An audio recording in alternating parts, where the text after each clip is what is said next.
Been at this lighthouse for a few days now. I can't help but wonder what happened here. It's strange.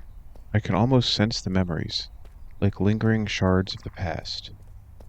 I feel like my connection to the timelessness of Askaloth has left an imprint on me. This car. I can almost see it. 117 to base. On scene for the disturbance. There doesn't appear to be anybody here.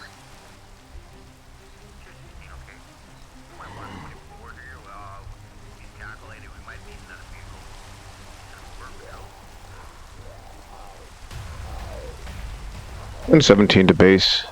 I hear something in the woods. I'm gonna go check it out.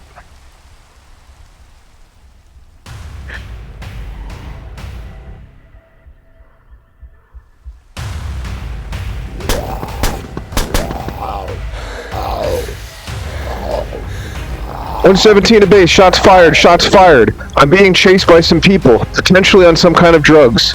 My weapon is ineffective. Send backup. 117 to base. Send backup. I'm gonna have to take shelter in that lighthouse.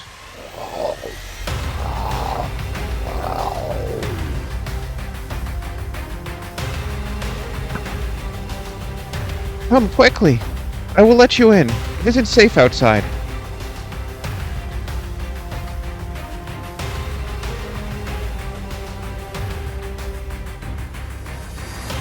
What is going on? I shot that man several times who was chasing me and he just kept coming. I don't know what is happening.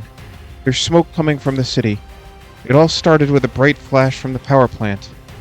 I had my CB radio on, and all the channels have gone to static.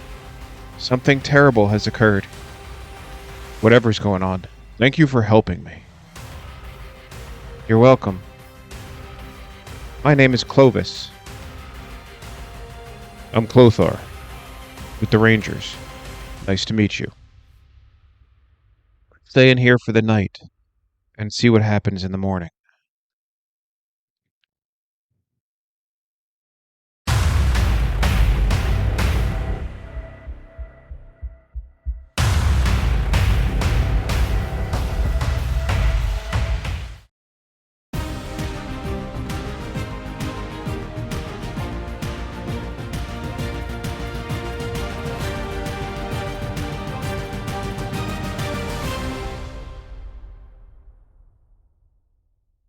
Hello there, and welcome back to Gaulia. This is going to be episode 5, and I did a couple of things off camera. I was kind of just, in a groove and not really paying too much attention, but I don't think caving is something anybody really cares to see on camera too much. Maybe little montages here and there, for material gathering, but I was doing some caving, and I found a bunch of diamonds with our new fortune pickaxe, and then I took some of those diamonds, crafted some gear, and enchanted some items. So just to kind of give you guys an update, we have another diamond pickaxe waiting in the wind for when this one inevitably starts to decay, and a couple of diamond items waiting for enchanting, and then we did enchant a diamond axe with silk touch. So nothing crazy, but the major thing that I kind of decided I want to do is try to get a Mending Villager. A Mending Villager is going to be a huge help for us. And the other thing was, when I was caving, I did run across a spawner. So I want to show you guys that, because I think we'll start off the episode kind of carving out that spawner and getting it all set up. I'm actually going to need another bucket of water. So I was doing a little caving, found this spawner, and then from there I continued kind of going down in this direction and actually found another spawner. Not anywhere close to this one where we would be able to get a double spawner. That would be too sweet, but It's a spider spawner, and I find zombie spawners are a little bit easier to set up farms around. They don't crawl on walls and such like that. So we'll use this one to make a real basic spawner setup. So I don't want to patronize anybody, but just in case people aren't familiar with spawner setups, to farm them, you kind of need to go 4 blocks on either side of that spawner.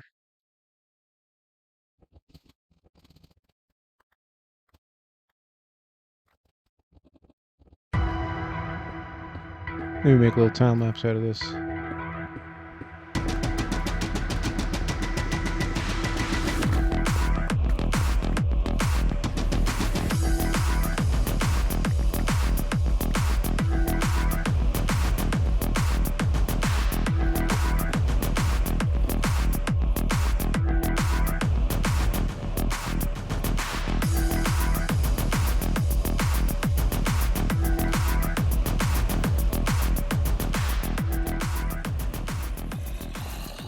So I built what I hope will be a little chamber where we can kill them, and I left it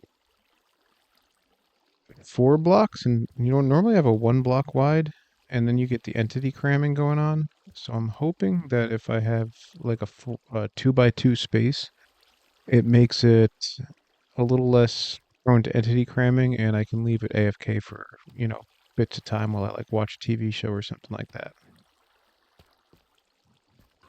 So here's what I don't know. Can zombie villagers spawn in spawners in Java? I know in Bedrock they have a chance to.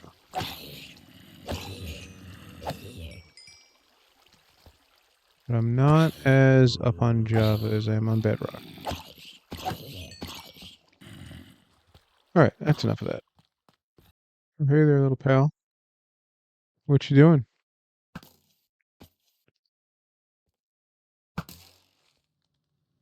Alright, I'm armed with a lectern.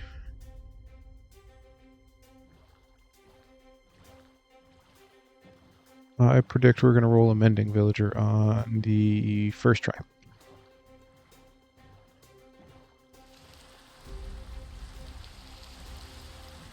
That sounds about right.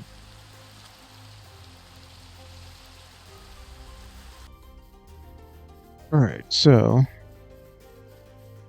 are there any villagers with no profession yet?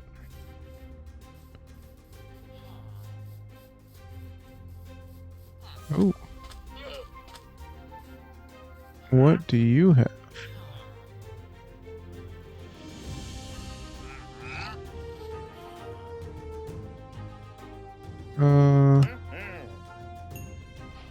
I guess I'll take that. Thanks, buddy.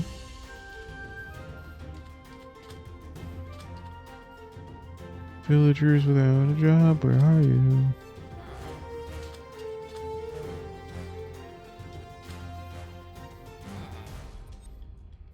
You've already been traded with. You've definitely already been traded with. You've been traded with. You? Perfect.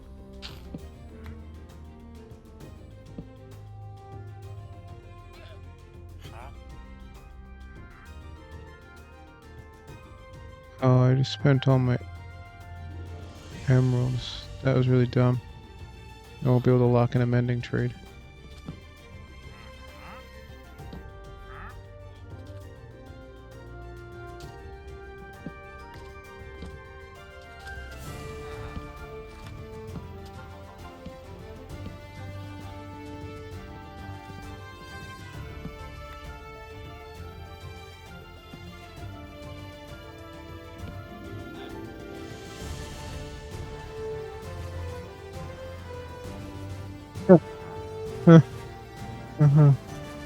I need emeralds.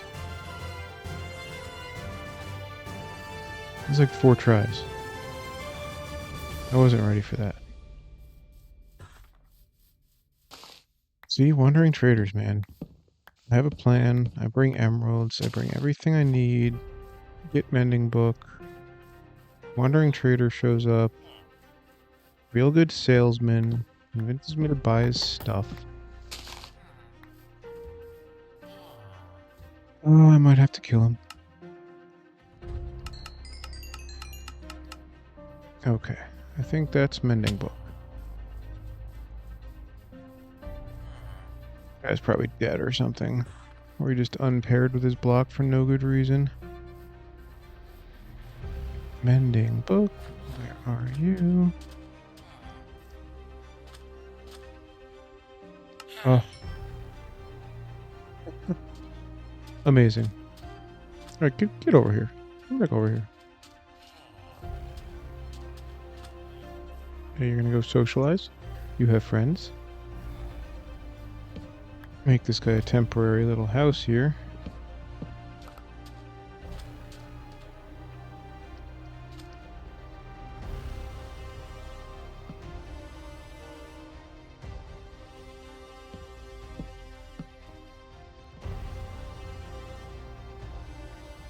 Look at him. Making new friends. Your workstation is all the way over there. All the way over there.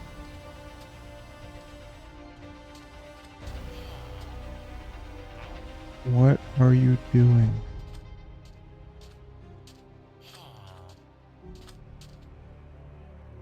No, keep going. Keep going.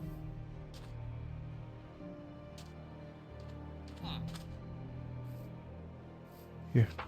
No, I know it looks suspicious, but it's fine. You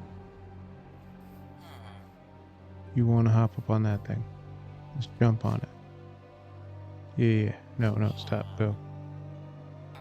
There we go. See, that's what no. Go back up there. Go back up there. Be good villager. Can you just jump up there?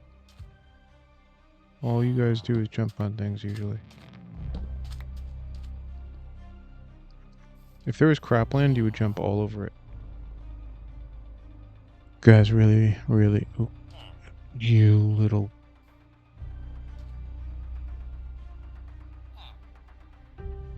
Oh.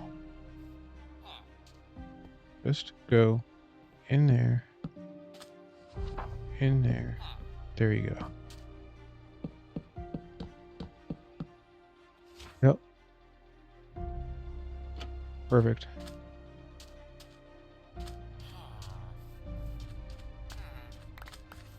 That couldn't have gone better. If you start jumping on my crops, I swear to God I'll kill you.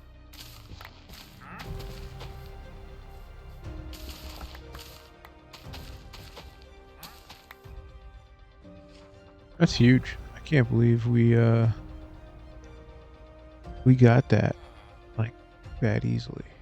All right, well, we're back at the base, and some good news, some bad news.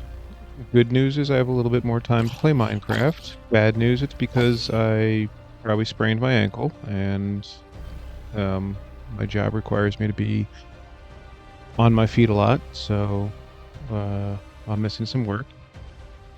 But we'll get some levels at our spawner. Anyway, truth be told, let me get away from these zombies. I did some leveling at the spawner, and we got ourselves a sharpness 5 unbreaking mending sword. Still would like sweeping edge on it, and probably not fire aspect. And then I'm going to put mending on this pickaxe as well. We need one more efficiency 4 pickaxe so we can roll that into an efficiency 5, but for the most part that'll be our end game pickaxe right here. So we'll head back up to base and take care of that. And then I've been thinking about what I want to do to house my Mending Villager. I think that'll be the build for this episode. I might have said that already. And I might make my church. It's kind of been a staple build now in 2 series, and maybe we'll throw it into this series as the 3rd time it makes an appearance. Yeah, so I think we combine those 2 pickaxes. But yeah, it's a church that I've built several times before, but I like it, and I think it'd be nice to have like a build from, a previous series being shown here or whatnot. So I think that's what I'm gonna do. The only thing is I don't have terracotta yet, so I'll probably use sandstone, as it gives a nice kind of, I don't know, non-wood but non-stone looking kind of texture. Alright, I'm going to spend some time at the old, what you call it, spawner there. And we'll be back.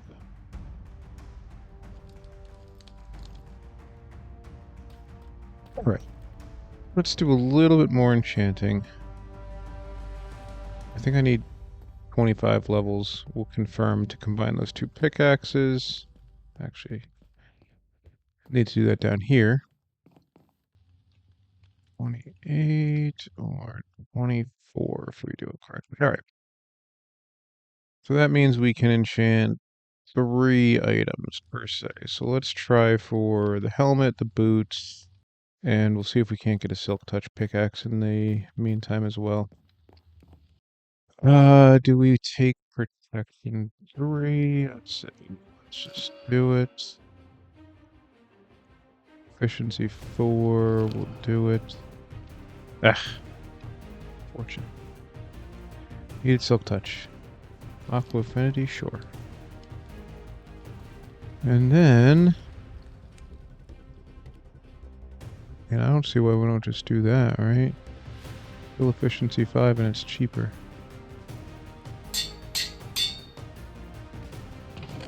Alright, so we have basically 2 fully endgame items here. Not bad. So I think that's enough enchanting. I'm sure you guys don't need to see me go through the process of leveling, getting a trash enchant, leveling, getting a trash enchant. So I'll just tell you what I did. I watched about a half a season of The Wheel of Time. A great book series, by the way. TV show is but watched about half of the season and AFK'd the zombie spawner the entire time. So we now, after much time, have silk touch on a pickaxe. I don't know how many times I had to roll this pickaxe to get silk touch. So I have 3 items now with mending on them that seemed worth putting mending on. And I can't actually look at my character. And then I put it on these diamond leggings as well, because until I get Swift Sneak, these are basically endgame leggings here. And everything else is waiting on another enchantment or 2, I think, before I put mending on it and decide that it's final. So yeah, I'm going to keep enchanting, obviously, as we go along, but I'll stop just, sitting at the enchantment table on screen, as it's getting a little tedious. That being said, I will... the next thing to work on is the build to house our Mending Villager.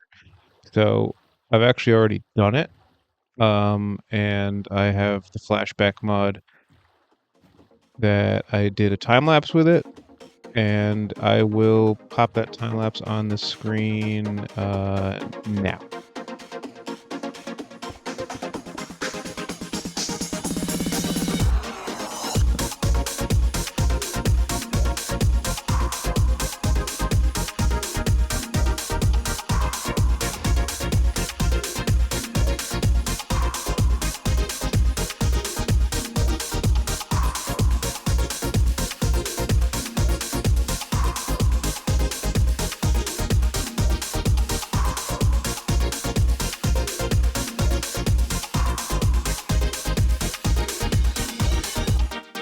So, I hope you enjoyed the time lapse. I'll kind of take you around the build now. I built the church in a position so it'll be kind of the first thing that we see when we come up on this island. Our character, hasn't been here yet in the lore, but I figure we can get a couple builds started, so when we do bring him here, and he eventually discovers this village of people, so he's not alone in the world, we have some builds. The one thing with doing these lore videos is you need a little bit, obviously it's a Minecraft, so there's a lot of suspension of disbelief. Everything's blocks, but because I'm building the world as we go. So like for the lighthouse, for example, in today's lore video, there's another section that wasn't there last time. Like, it is what it is. I'm not going to build a world for years and years and years and then tell a story in it. I want to take you through the building process and tell the story at the same time. So, but since in the lore we haven't discovered this village yet, I figure we'll get a couple builds in here before our character gets here, hopefully. So let me take you through the church and what I did here. I did a decent amount of terraforming over here just for the heck of it. I dug down a little, area to mine stone, so figured why not terraform that up. And then this is a church which I've built. This is, I think I've already mentioned, the third time I've built it, so if you're familiar with any of my previous series, I actually have a build tutorial for it as well. So we rebuilt it in this world. Put down another little terraformed cove here. Oh, missed something there. Little terraform cove here. And then mostly done interior as well. I used the sandstone for the walls because I don't have terracotta. It was originally intended to have terracotta, but I think the sandstone works pretty well. And kind of goes along with the birch. And then we did this whole thing to house this gentleman here with the mending book. So this is where we can come to get our mending book from now on. He's pretty secure up in here. I think even if like a baby zombie was to get in here, I can probably get up here and get him, but other than that, I don't intend to leave these doors open, so should be good. So yeah, it's kind of what we're working with right now. As time goes on, we put some trees out here. Like I said, we did a little cemetery area. I don't have the gravestones I did in the Fantasy Minecraft Guide world, so I had to make do with stuff like this. I think it came out pretty nicely. And this will be our first build of this village. I do have another build planned out that will put more up over there. I like kind of how there's varying height in this village, and I'm slowly working on kind of smoothing it so it's not, as abrupt as like over there. And I think this will be a nice, kind of height variance in our little village here. The one thing I regretted in the Fantasy Minecraft Guide was making everything so flat. It just felt a little, I don't know, boring. But here, a lot of nice height variance. All right, so there you have it. That's our search area at night. The one thing I'll say with the church, and you'll probably see in the time lapse, I use Lightmatica to plan my builds out. This is kind of the first time I've really used it. I've seen, like a lot of the Hermits and Empires guys use it, and it's a little weird for me. I'm getting used to it. There's some mode where you can have it like auto pick blocks from your inventory as you're placing it. Very cool stuff. But it takes a little bit of getting used to. I don't know if I like it. It's basically cheating. I'm still building in survival, gathering all the materials, but because you don't have to worry about like getting stairs at the right angle. You can actually place blocks in like thin air. I don't know. What do you guys think about that? Should I not use that feature of it? I don't really think it matters. I'm trying to make this a vanilla series, mostly just to keep it accessible to people who are watching block palette wise. The Fantasy Minecraft guide had so many unique blocks and things like that that, if you're a Bedrock player, you might see a video like that and say, well, this doesn't really pertain to me, and just not watch it. So I don't really think anybody cares what I do to build my stuff, as long as it's using blocks that everybody has access to. So I basically have one thing left to do, and that is I'm going to do a build for the lore section of the video. We're going to take a lighthouse that we built and add like a roundabout with a little park area and the parking and a custom vehicle. And in order to do that, I'm going to need to go into the nether. I thought I had obsidian somewhere. I'm pretty sure I had obsidian somewhere. Maybe not. Oh no, I accidentally made all the enchanting tables like an idiot. Alright, well, go get some obsidian. I'm going to the nether. I need literally 4 pieces of blackstone to make tires for a vehicle.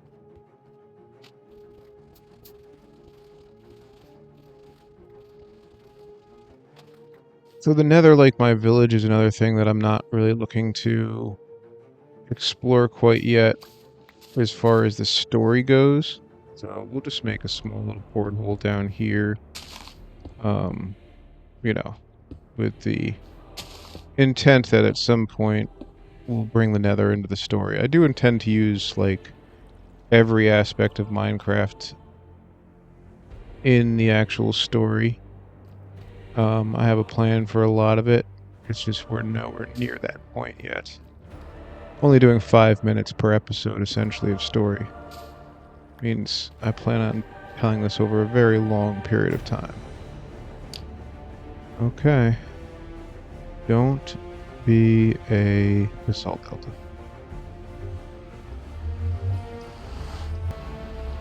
Wow. Really? That's what we're going with? That seems really unnecessary. I would have taken the basalt delta. Wow. I need 4 pieces of blackstone. You evil, evil game. Looks like I'm gonna need some.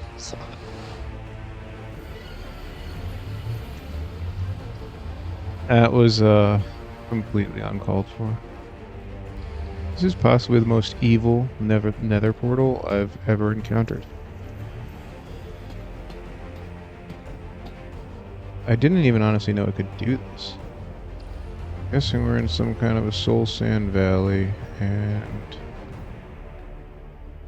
that looks like the best way here.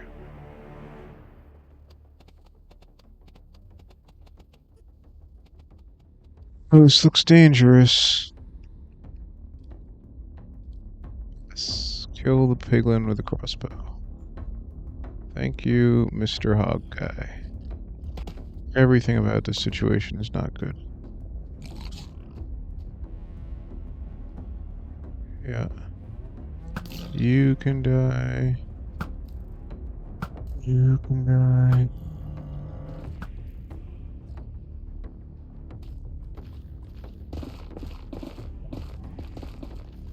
Just need blackstone. Don't bother me. Lava lakes. There we go. The old blackstone.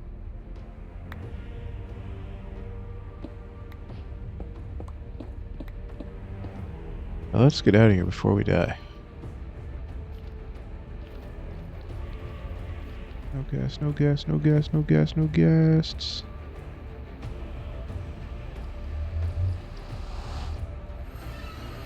Woo!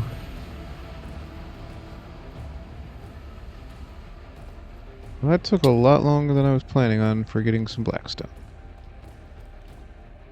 Alright, well, this is what I'm going to need for the next build. A bunch of deep splate. Deep splate? bunch of deep slate, a bunch of dark oak. So I'm going to get this going, start a time lapse, and finish up that build and take us out of the episode.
Yeah, well, this is kind of the build that for the lore section of the video.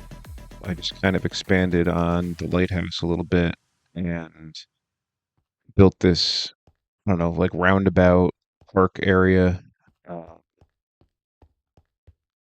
I wouldn't say I used any area as a complete inspiration for it, but my thoughts are Point Judith Lighthouse in Rhode Island has kind of like some benches near it. Nothing fancy, but kind of just some like benches where you can watch the sunrise and lighthouses in the background. So I wanted to create that space in this world. It's actually where I got engaged to my wife, so I kind of wanted to have a little bit of a representation of that in this little world here, and then use it for a scene where a guy's getting chased by zombies and all. Yeah, I wanted this dead kind of tree going on here. I don't know what the history for this tree is yet. There's a tree stump near me that was like a dead tree for the longest time, but it had meaning to the town, and I thought this was like a center on a tree pre-collapse,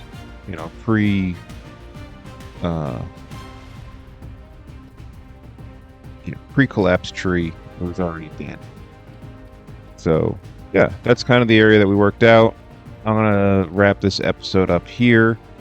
I have a whole bunch of terraforming kind of materials, and now I'm going to dirty this area up a little bit off camera to, have it more in line with the collapsed state, the 100 years, 200 years later state that everything is generally going to be in. Kind of mirroring overgrowth of this lighthouse. We need to do that to that area. It's a little too clean right now. And yeah, take it from there. Again, thank you everybody for watching. I hope you enjoyed. If you did, like and subscribe goes a long way for me.